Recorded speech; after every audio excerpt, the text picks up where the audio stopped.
Hey parents, it's Dr. Nanika Kaur, clinical psychologist and respectful parenting therapist. I'm taking a week off from the podcast, but I wanted to share with you an episode of another great show from the Quick and Dirty Tips podcast network. It's called Relationship Doctor, and it's all about the science of what makes relationships work. Whether it's the best way to support your partner or how to avoid a divorce in your 50s and 60s, your host, Dr. Rachel Vanderbilt, is your guide to modern relationship science. This episode is all about how your relationship changes once you introduce a child to the mix, and how you can still support and care for your partner while you're busy caring for your baby. If you like what you hear, you can find Relationship Doctor in whatever podcast app you're listening to me right now. Catch you next week.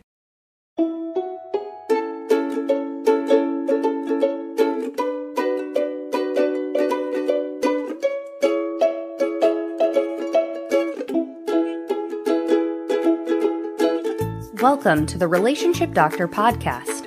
I'm Dr. Rachel Vanderbilt, and I'm providing advice backed by relationship science research to help make your relationships healthier and happier.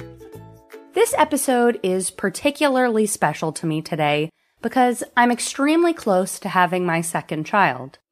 With that being said, this will be my last episode before I take a short break to spend some time with my family to celebrate the arrival of our son. In the meantime, we'll share some fun content on the show feed. In today's episode, we're going to talk about how the transition to parenthood affects our relationships. When my husband and I got married, it was for purely practical reasons. We wanted to put my husband on my insurance plan. We knew we wanted to get married and start our family, so it seemed like a great time to just get that formality out of the way. We had a small courthouse wedding with a few friends and our parents in attendance. It was perfect. We made the decision to try to start our family. Like many first-time parents, I had a plan for when it would be ideal to get pregnant. This plan would allow me to work from home for several months, and I'd receive a release from teaching if I were able to complete some of my graduate school milestones while I was pregnant. And this timing would give me as much time at home with my baby as possible. Life ended up working out according to plan, which really was just a matter of pure luck. We welcomed a daughter together right on schedule, and I was able to spend the first 8 months of her life at home with her. Sometimes she would come to collect research data with me or attend a seminar with me at school, but I was able to spend that time with her. My husband received 1 week off of work, and he had to start traveling pretty quickly after that. He is an exceptional dad, and in the early days, woke up with me at night for every feeding. Where I was really anxious about parenting, he was really confident. We grew into parenthood together, and although that time was difficult, it was so incredibly special. So what does the research say on transitioning to parenthood? Well, all transitions create the conditions for us to experience disruption in our relationships. Basically, change is really hard. And as humans, we're pretty averse to experiencing change. Parenthood is one of the biggest transitions we can face in our relationships. We're no longer just two independent people, but instead have added a stranger into our lives that's completely dependent on us. We know nothing about who they are when they're born, so it's a whole new getting to know you process for both parents. Studies have shown that the transition to parenthood is associated with a decrease in relationship satisfaction for both mothers and fathers. Partners who experience depression during their pregnancy, are in shorter relationships before getting pregnant, and who engage in less constructive communication experience the greatest declines in relationship satisfaction over the 3 years following the birth of their first child. For first-time mothers especially, relationship satisfaction with a partner steeply decreases around childbirth. So what is it about that transition to parenthood that makes it so difficult? Well, first, actually taking care of a baby. Let's be honest. Taking care of a baby can be difficult. Babies cry all the time, and sometimes children are predisposed to experiencing colic, which is a condition in which they are inconsolable for a large portion of their waking hours.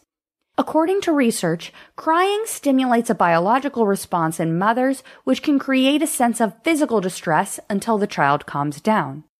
Mothers are often responsible for the physiological comfort of the child, particularly if they're breastfeeding.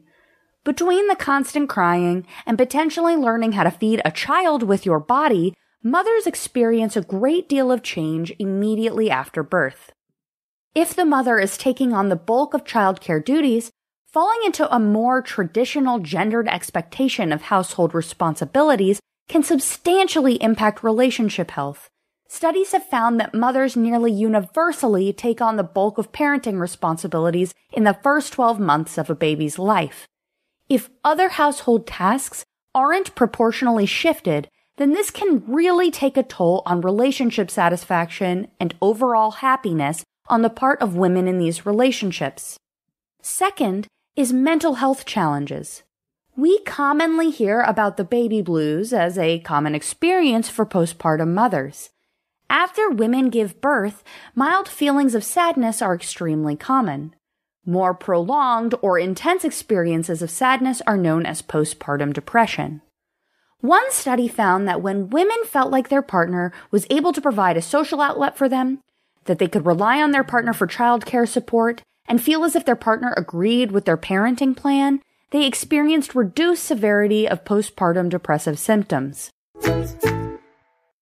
Women who experience postpartum depressive symptoms are more likely to feel like their partner doesn't support them, both about their whole relationship as well as during the postpartum period specifically, and they're more likely to report experiencing relationship conflict.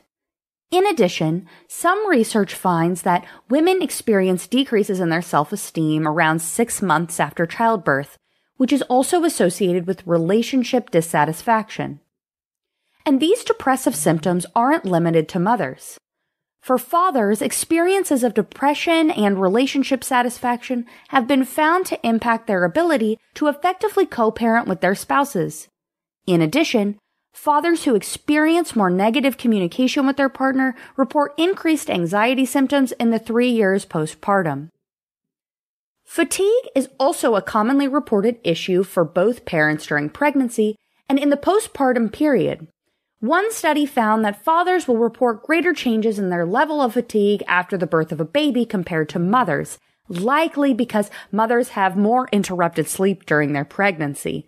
For mothers, this fatigue was found to have some impact on their marital satisfaction, whereas fathers did not have significant associations between their fatigue levels and perceptions of their marriage. And third is sexual well-being and intimacy. After having a baby, it's not uncommon for parents to report struggling to regain feelings of intimacy. For most women, it's advised to not resume normal sexual activities until at least 6 weeks after having a baby. Indeed, it's really important to not do so before the 6-week mark because of the need for wounds from the placenta in the uterus to heal after having childbirth. Having sexual intercourse too early can introduce infections into the body. Having concerns about intimacy and sexual well-being after having a baby is really common, with over 80% of new mothers and fathers expressing some concern about the sexual health of their relationship postpartum. Concerns about these issues may include questions about when to resume sexual activity after childbirth, the pain associated with resuming that activity, changes in sexual desire or desired frequency of activity, or body image issues. These concerns are felt fairly equally by both parents, and they can impact perceptions of relationship satisfaction, particularly for fathers. So how can we be better partners after welcoming a child? Well, there are a few things that I would recommend trying when transitioning to parenthood to help protect your relationship. Both partners should wake up with the baby at night. One person changes the baby, one person feeds the baby. Even if the mother is breastfeeding, there are other ways to be a support during the night, and those moments spent together can help to bring intimacy to your relationship in a time that can feel particularly challenging in that department.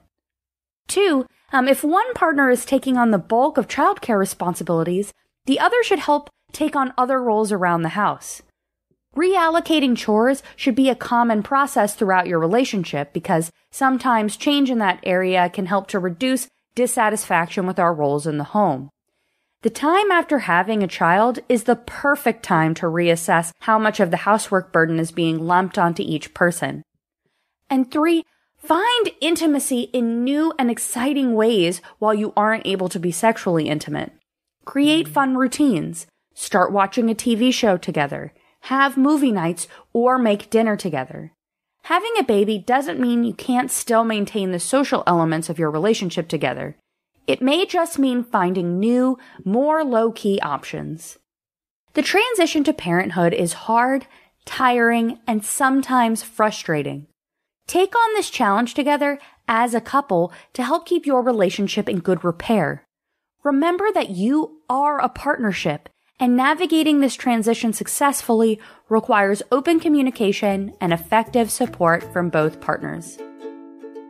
Relationship Doctor is a quick and dirty tips podcast. It's audio engineered by Dan Feyerabend with script editing by Adam Cecil. Our operations and editorial manager is Morgan Christensen. Our assistant manager is Emily Miller, and our marketing and publicity assistant is Davina Tomlin.